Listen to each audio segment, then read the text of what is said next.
Olá! Esteja pronto para uma aventura de transformações de energia e matéria nas células. Vamos falar um pouco hoje exatamente sobre isso. O que são essas transformações de energia em matéria e matéria em energia que o Einstein sintetizou naquela formulazinha clássica E igual mc square, E igual a mc ao quadrado. Você sabe o que ela significa? Se não sabe, vai procurar. Muito bem. Você come? Come. Por que a gente come o tempo todo? A gente come para manter o nosso metabolismo funcionando, certo?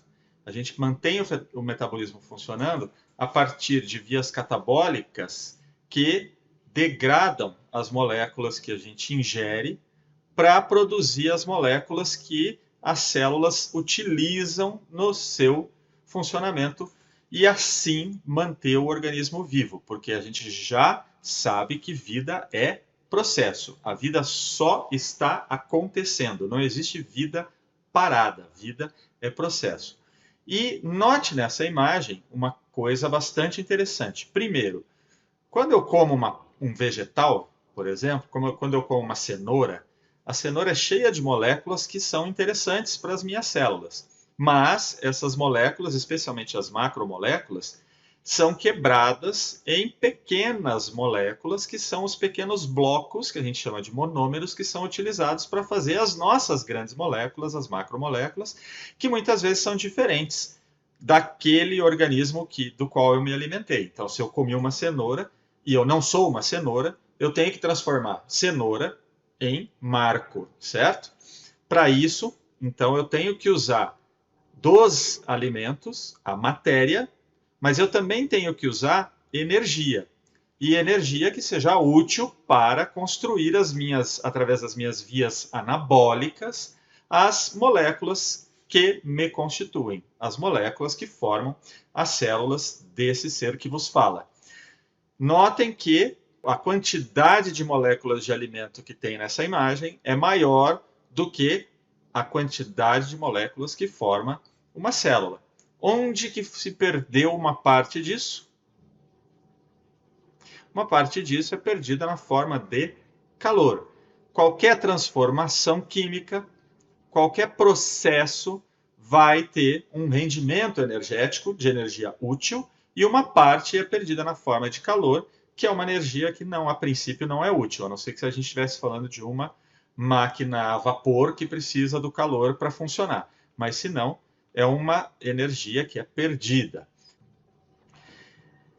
Vamos falar um pouco então de energia e ordem. Os organismos vivos, as células são estruturas extremamente organizadas e elas se organizam a partir dos processos de biossíntese. Processos de biossíntese são aqueles nos quais pequenos blocos de moléculas são organizados em moléculas que são úteis, que permitem a existência de uma célula e, consequentemente, de muitas células e de um organismo inteiro.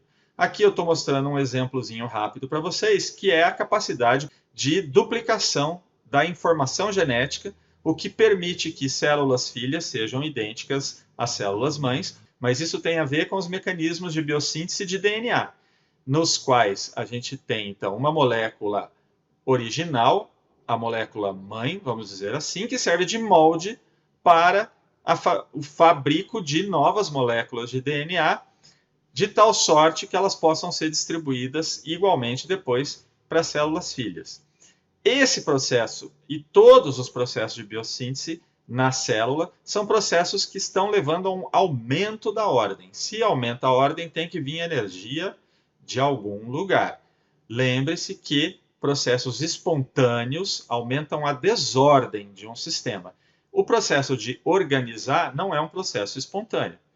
Então, ele está aumentando a ordem. Portanto, precisa de alguma maneira de um input, de uma entrada de energia para eu organizar uma célula e mantê-la organizada. Por exemplo, nós vamos em outras aulas falar sobre o citoesqueleto, que é um componente celular das células eucarióticas muito importante na manutenção da estrutura das células. Quando você vê células de formatos tão diferentes, isso só é possível porque os elementos do citoesqueleto auxiliam na organização desses formatos diferentes. e eles auxiliam essa ligação de formatos diferentes a partir da criação de ordem, como, por exemplo, fazer um microtúbulo crescer ou um microtúbulo se despolimerizar. Quando ele se despolimeriza, está aumentando a desordem, mas quando ele cresce, está aumentando a ordem. Para isso, eu preciso de energia. Outro exemplo é, ainda com relação ao citoesqueleto, a criação de processos que aumentam a organização dos componentes celulares. Processos pelos quais as organelas, sejam vesículas, a mitocôndria, enfim, organelas, se organizam dentro da célula a partir de interação dessas organelas com proteínas motoras, proteínas que promovem movimentos e deslocamentos dentro da célula. Olha que exemplo bonito esse daqui, que pode ser comparado com um camaleão. Como é que o camaleão muda de cor? Você já pensou nisso? O camaleão é feito de células. Como é que isso muda de cor? Aqui a gente tem um exemplo não de células de camaleão, mas de células de peixe. Você está vendo do lado esquerdo vesículas dentro da célula esparramadas ao longo da célula toda. E do lado direito, essas vesículas estão concentradas próximas do núcleo. Nas duas imagens de cima você tem um esquema e nas imagens de baixo você tem a célula de fato. Essas duas imagens se referem a uma mesma célula em dois momentos diferentes. Num momento com todas as vesículas contendo pigmentos esparramadas pelo citoplasma, e essa célula vai ter uma cor. Em outro momento, quando as vesículas se concentram no centro da célula, a célula vai apresentar outra cor. A combinação e sobreposição de células com vesículas espalhadas ou vesículas confinadas mais no centro, e isso se dá em função de movimentos garantidos pelas proteínas motoras que caminham sobre o citoesqueleto, vão gerar diferenças de coloração nos organismos. Isso é ordem. Outra situação importante em termos de ordem na célula são os gradientes químicos. A célula mantém, em relação ao meio extracelular e também dentro das organelas, no nível das membranas, muitas vezes, diferentes concentrações de substâncias químicas fora e dentro da célula, fora e dentro de uma organela. Esses processos são processos, então, que estão aumentando a ordem do sistema. A forma mais desorganizada que a gente teria é a mesma concentração de ambos os lados. Se a gente deixasse ao acaso a mesma concentração de ambos os lados, como, por exemplo, 50 moedas para cara e 50 moedas para coroa, mesma quantidade dos dois lados, é a forma menos ordenada. Para eu gerar essa ordem, é preciso energia. A gente tem que ter energia, e essa energia, como a gente obtém? Acoplamento de eventos.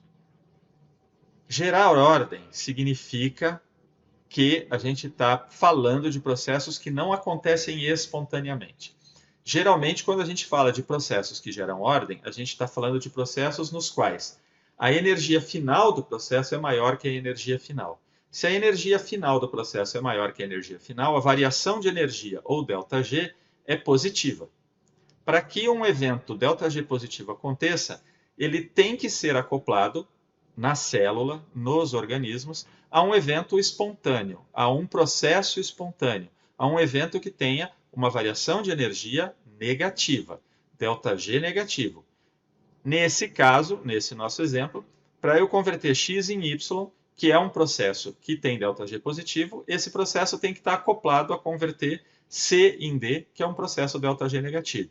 E note que as setas não têm o mesmo comprimento para indicar para você que o processo ΔG negativo sempre tem que ter um valor maior. Quando você soma esses dois, o valor final de ΔG vai ser negativo, ou seja, aumentou de alguma maneira a desordem. E assim esse processo se torna, esse acoplamento de processos se torna possível. É possível de acontecer. Bacana isso, muito bem. Então a gente tem que, para gerar ordem, que normalmente é ΔG positivo, usar de alguma maneira processos que geram desordem, que são ΔG negativo. A gente pode traduzir isso de outra maneira. Para gerar ordem, eu preciso de energia. A energia é liberada pelo processo ΔG negativo.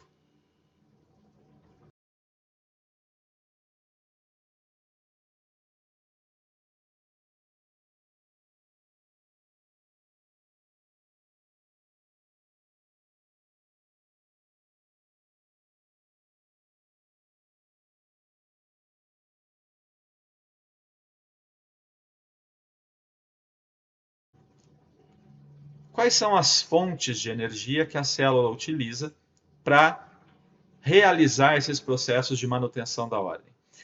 Principalmente, 2 tipos de fontes de energia são usadas na célula. A energia química, e a moeda de energia química principal da célula é o ATP, trifosfato de adenosina, que é aquela moléculazinha muito conhecida de vocês que tem o nucleotídeo adenina com 3 fosfatos. O ATP, espontaneamente, ele normalmente é facilitado por enzimas, mas espontaneamente o ATP se modifica ou é hidrolisado para formar ADP e fosfato.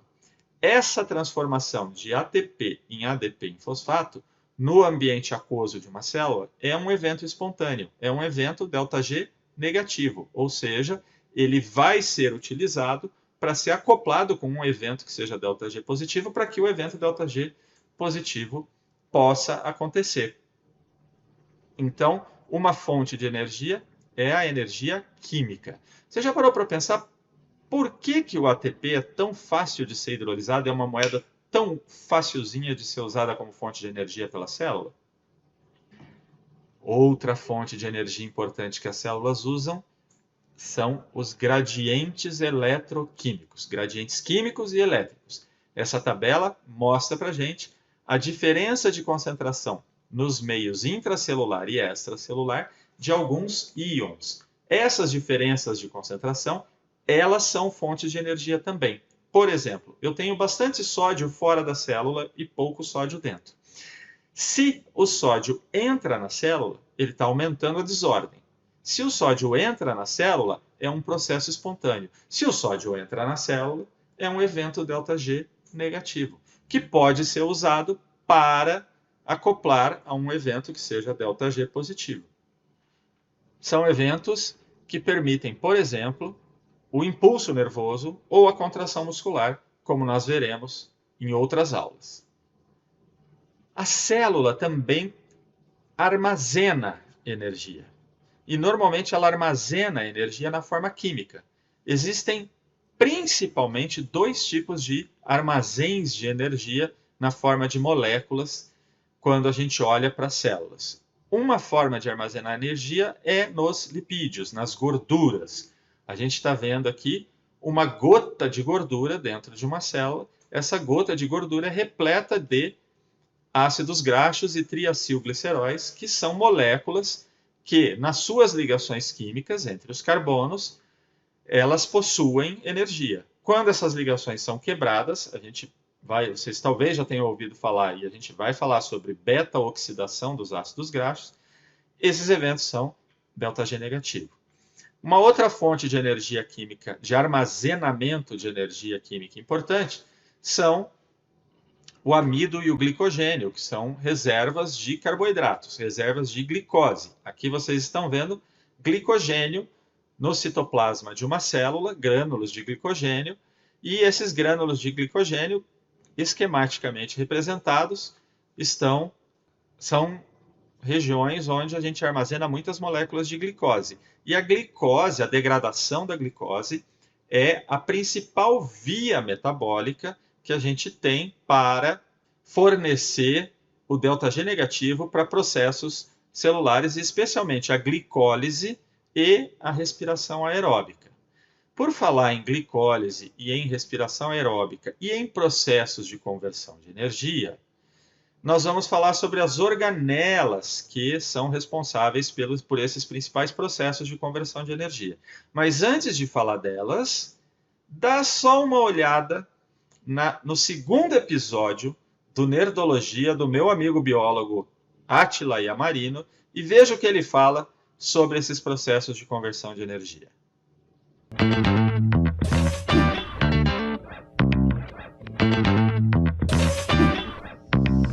Olá, nerds! Sejam muito bem-vindos ao nosso segundo Nerdologia. Sou o Átila, biólogo, pesquisador e exterminador de carcajus nas horas vagas. Hoje, eu e o Rodrigo vamos dar instruções sobre como matar o Wolverine usando os poderes que a Marvel nos dá.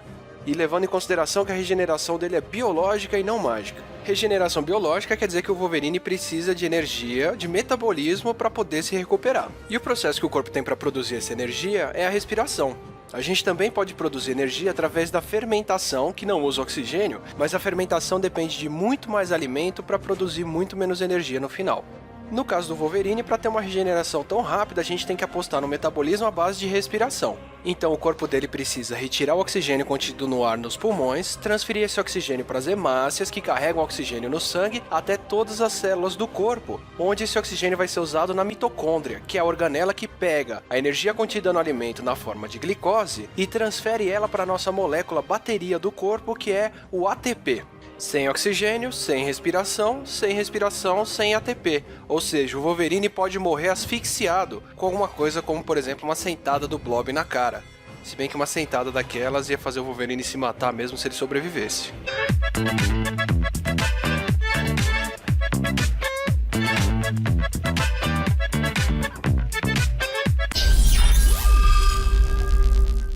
Sensacional, né? Ele falou sobre o quê? Ele falou sobre o metabolismo anaeróbico do Wolverine, que seria muito ineficiente, ou o metabolismo aeróbico. O metabolismo anaeróbico é aquele que não envolve o uso de oxigênio nos processos de conversão de energia que geram o ATP, aquela moeda energética bem útil e a principal moeda energética usada na célula.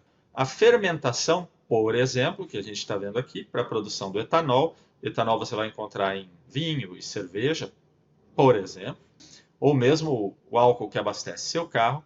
O processo de fermentação, ele envolve a glicólise, que é a degradação da glicose até piruvato, e essa degradação da glicose até piruvato é um processo que tem ΔG negativo no cômputo líquido. Na verdade, existem etapas da glicólise que têm ΔG positivo e outras etapas que têm ΔG negativo. Como o ΔG negativo é maior, o que vai acontecer é a conversão da glicose em piruvato.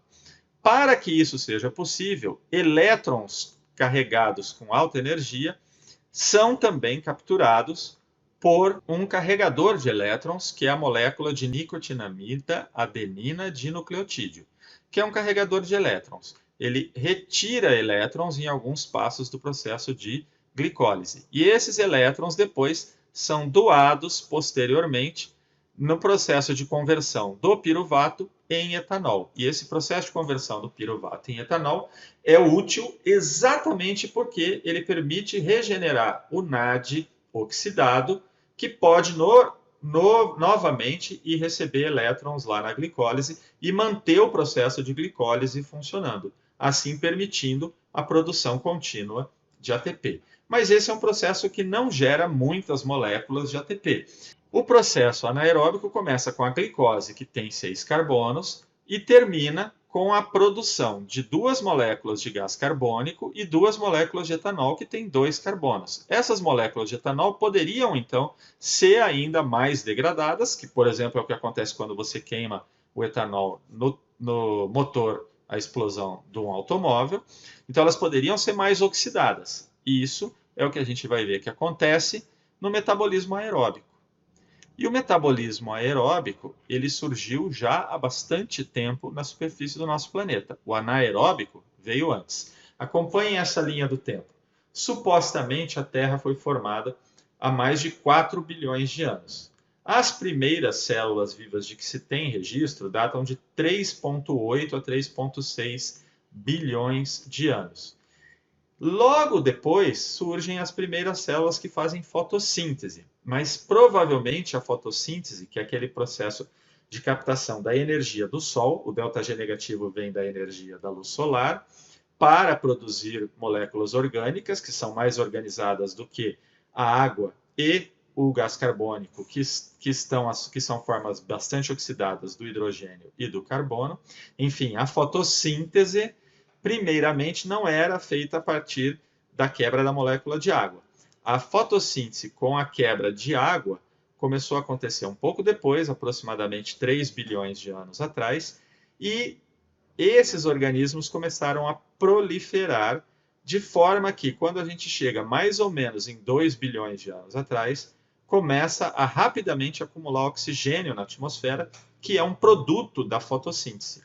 Quando o oxigênio começa a acumular na atmosfera, provavelmente uma grande quantidade de organismos morreu, oxidada, mas mutações levaram a surgimento de variabilidade, e dentro dessa variabilidade, alguns organismos foram selecionados porque começaram a apresentar um metabolismo que usava o oxigênio, que agora estava na atmosfera, para oxidar as moléculas orgânicas e assim obter a energia necessária, principalmente na forma de ATP, para o seu metabolismo. Esses organismos, provavelmente depois, passaram a ser as mitocôndrias que a gente conhece hoje. Essas mitocôndrias, provavelmente, que a gente tem hoje, elas se originam de um evento de endossimbiose. Um organismo fagocitou, endocitou um outro organismo que usava oxigênio de forma muito eficiente e eles fizeram uma simbiose. O organismo que fagocitou. Eu protejo você, te dou comidinha na boca, bem bonitinha, e você produz um monte de ATP e eu uso também o ATP. A gente fica, né? Era uma troca boa. Temos mitocôndrias hoje nas células.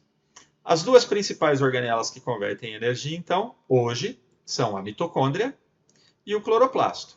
O cloroplasto a gente encontra num grupo de organismos, vegetais, algas, e as mitocôndrias a gente encontra numa diversidade maior de organismos. Os organismos aeróbicos, como eu, você, e os vegetais e as algas. Mitocôndrias, então, são mais amplamente distribuídas do que os cloroplastos. O interessante é como a existência dessas duas organelas, apesar de ter seres que não têm essas organelas e estão vivendo muito bem, obrigado também, mas como a existência dessas duas organelas, ela evidencia esse acoplamento que todos os organismos têm na superfície do nosso planeta. Então, a produção de ATP no cloroplasto é uma produção que usa a luz como fonte de delta G negativo.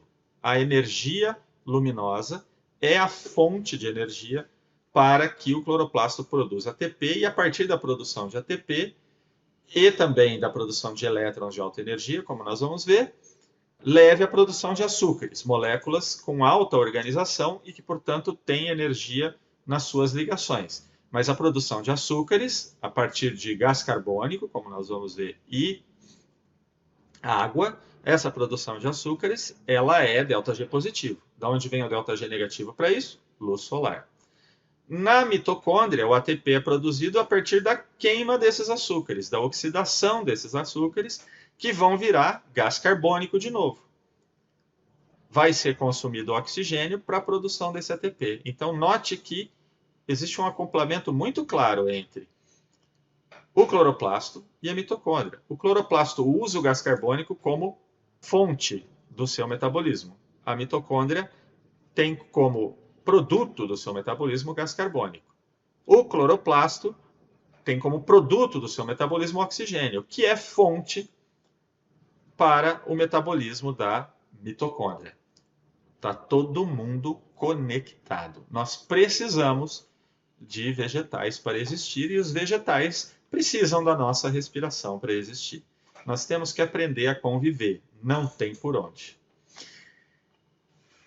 Os processos de conversão de energia, tanto no cloroplasto quanto na mitocôndria, e isso nós vamos ver em outras aulas, levam em consideração a transferência de elétrons. A fonte desses elétrons, que ganham energia e vão perdendo energia aos poucos nos processos de conversão de energia e matéria, a fonte no cloroplasto desses elétrons é a água, associada com a energia da luz solar, que leva os elétrons para níveis energéticos mais altos, e eles vão passando por moléculas que transportam esses elétrons de uma para outra, e conforme eles vão passando de uma para outra, eles vão perdendo energia, mas essa energia, em parte, se perde na forma de calor, em parte vai ser convertida em moléculas de carboidratos, em moléculas orgânicas, que vão ser a fonte de elétrons de alta energia para a mitocôndria. Na mitocôndria, as moléculas de gordura e de carboidrato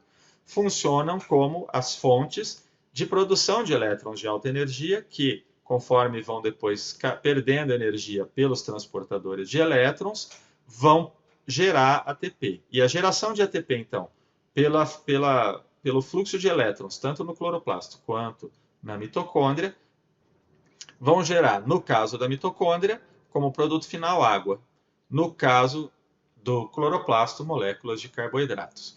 Então, cadeias transportadoras de elétrons, elas aparecem em ambas as organelas e elas são importantes intermediários nos processos de conversão de matéria em energia e em matéria. Então, a gente está vendo matéria, água, gás carbônico, sendo convertido em matéria, que é a fixação do carbono para produzir moléculas de carboidratos, através de conversão de processos de conversão de energia. Na mitocôndria, a gente está vendo matéria, moléculas de gordura e carboidratos, sendo convertidos em matéria, água e gás carbônico, a partir de processos de conversão de energia. Então, processos de conversão de energia e matéria estão acoplados nos processos de vida, nos processos que permitem a minha existência e a sua existência. Lindo isso, não? Maravilhoso. Nós vamos falar com detalhes sobre esses processos e você vai também aprender um monte de coisas legais sobre ele. Gente, não percam os detalhes de como esses processos de conversão de energia e matéria acontecem. São lindos. Até a próxima!